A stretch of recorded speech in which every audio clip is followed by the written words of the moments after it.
নমস্কার বন্ধুরা, good morning. হাসি লাইফস্টাইল ব্লগে সবাইকে অনেক অনেক স্বাগতম। তো চলে এসেছি আবার একটা নিউ ব্লগে। তো চলো আজকের ব্লগে তোমাদের সাথে যেটা শেয়ার করব, তোমরা নিশ্চয়ই টাইটেল থাম্বনেল দেখে বুঝেই গেছো যে আমার সাথে কি হতে চলেছে সকালবেলা। তো চলো তোমরা ভিডিওটার সাথে থাকো আর স্কিপ করো না, পুরো ভিডিওটাই দেখতে থাকো। আর এখন আমি বেরিয়ে গেছি দেখতে পাচ্ছ, আর এখন বাজে সকাল 5:30। আর আমি সবসময় কিন্তু এই টাইমেই উঠি, কারণ আমি প্র্যাকটিসে যাই, তোমাদের সাথে ব্লগ শেয়ারও করি। তো চলো তোমরা ভিডিওটার সাথে থাকো, আর ভিডিওটা কিন্তু স্কিপ করলে হবে না। চলো। মানে এত পরিমাণে কুয়াশা পড়েছে, মানে কি বলবো, মানে এখান থেকে ওখানে যাবো তাও দেখাই যাচ্ছে না কিছু। প্রচুর পরিমাণে কুয়াশা পড়েছে আজকে। মানে গরম পড়ছে না, এত কুয়াশা একদম ভালো লাগে না। দেখো চারিদিকে পুরো কুয়াশা, কি বলবো। তো আমি ভিতরে যাবো না, আমি প্র্যাকটিসটা করবো বাইরে। ওই যে হেলিপ্যাড আছে, হেলিপ্যাডে প্র্যাকটিস করবো। এই যে, তার কারণ ভীষণ কুয়াশা, ভীষণ কুয়াশা, মানে কি বলবো, এতটা বেলা হয়ে গেছে তারপরেও মানে কুয়াশা কমছে না। কুয়াশা পড়েছে, মানে ওর ভিতরে আমি কাউকে দেখতেই পাচ্ছি না যে ওর ভিতরে যাব। মানে এতটা কুয়াশা আমার একদম ভালো লাগে না। যাই হোক চলো, এখন আমি এই হেলিপ্যাডের উপরেই প্র্যাকটিস করবো। এখানে এটা হেলিকপ্টার মোড তোমাদেরকে আগে বলেছিলাম। তো চলো আজকে প্র্যাকটিসটা এখানেই করবো। এখানে আমরা প্র্যাকটিস করি, বৃষ্টি যখন হয় তখন এই জায়গাটা কিন্তু আমরা প্র্যাকটিস করি। এই যে বৃষ্টি হলে এই জায়গাটা কিন্তু প্র্যাকটিস করি। ও গাইস, এই যে দেখো 20 টাকা ঘুরিয়ে পেয়েছি। এই যে সকালে দেখো,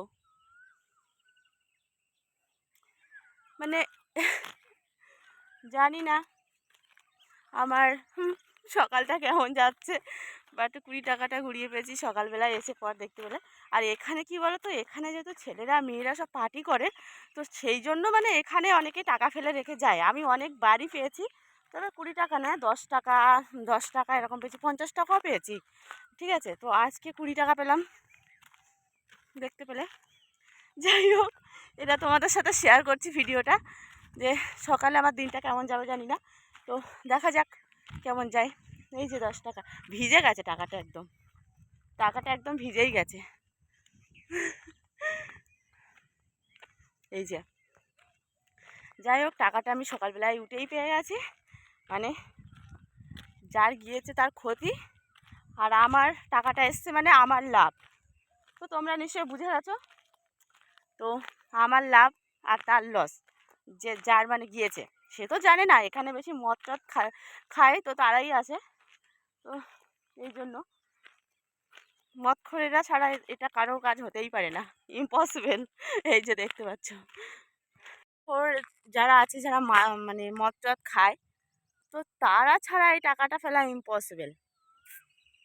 দেখতে পাচ্ছ, সকালটা আমার টাকা দিয়ে শুরু হলো। যাই হোক, সকালে উঠে সর্বপ্রথমে কিন্তু আমি টাকার সাথে দেখা করেছি। এই যে, জানি না আমার দিনটা কেমন যাবে, এটাই দেখা যাক কেমন যায়। তো এখন প্র্যাকটিস শেষ করলাম। তো দেখতে পাচ্ছ, প্র্যাকটিস করার পর একটু বসেছি, ভীষণ ভীষণ গরম হচ্ছে। আর চলো এখন তো যাব, কোথায় যাব সেটা তোমাদের সাথে শেয়ার করব। চলো তোমরা ভিডিওটার সাথে থাকো। আর এই যে সকালবেলা উঠে ওই টাকাটা দেখে কে কে খুশি, আর যাই কমেন্ট করে জানো। এই যে আমি এখন রাস্তায় আছি, এত কুয়াশা, মানে কি বলবো, আজকে প্র্যাকটিস করছিলাম আর মানে মাথায় পুরো কুয়াশায় পড়ে গেছে। জানি না আমার ঠান্ডা লাগবে কি হবে, প্রচণ্ড কুয়াশা। চারিদিকে কিন্তু শীতের সময় যে ফুলগুলো ফুটে থাকে দারুণ লাগে, যাই বলো। চারিদিকে কি সুন্দর ফুল ফুল হয়ে আছে গাছগুলো। চলো এখন যাব। আর কালুকে দেখতে পাচ্ছি না, কালু যে কোথায় গিয়েছে কি জানি। ও কিন্তু রোজই আসে, মানে একবার দেখা পেলেই হয় রাস্তায়, ও মানে ওই জায়গাটাই থাকবে। চলো দেখা যাক এখন ওর সাথে আমার দেখা হয় কি না। তোমরা ভিডিওটা সাথে থাকো, একদম স্কিপ করবে। মানে কালু কোথায় বলো তো, ও যে সামনে যে মোড় আছে না, হেলিকপ্টার মোড়, ওইখানে কিন্তু কালু থাকবে। ওরে বাবা, তোমাদের সাথে আর একটা জিনিস শেয়ার করি গাইস। ওই যে বকগুলো দেখো, অনেক অনেক, সকালবেলা কি সুন্দর লাগছে দেখো। ওই যে, মানে দূর থেকে অতটা বোঝা যাচ্ছে না, বাট ভরে আছে। এই যে দেখো, আমি তো জুম করে দেখাচ্ছি, চারিদিকে চারিদিকে, এখান থেকে তোমরা দেখতে পাবে। এই যে দেখো, অনেক অনেক ভরে আছে পুরো বক, উপর থেকে দেখা যাচ্ছে দেখো। তো চলো বন্ধুরা, আজকের ব্লগটা এই পর্যন্ত। সবাইকে টাটা।